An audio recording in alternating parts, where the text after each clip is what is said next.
एक दो तीन चार पांच। 20 उंगली एक ही लाइन में सर घुटनों के नजदीक। एक दो तीन चार पांच। 15 उंगलियां एक ही लाइन में, पीछे वाला घुटना सीधा, दृष्टि सामने। एक दो तीन चार पांच। पीछे वाले घुटने पर खड़े होते हुए कोहनी सीधी। एक दो तीन चार पांच। Leg change. 15 उंगलियां एक ही लाइन में, पीछे वाला घुटना सीधा, दृष्टि सामने। एक दो तीन चार पांच। पीछे झुक जाइए।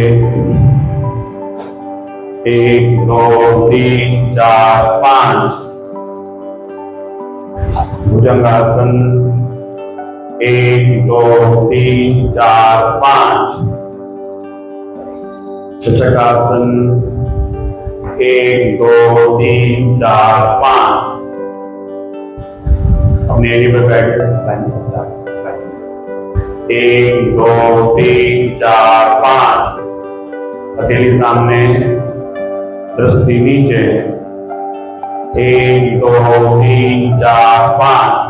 घुटने उठाइए, दृष्टि उठाइए। एक दो तीन चार पांच। हस्तोत्थान आसन। एक दो तीन चार।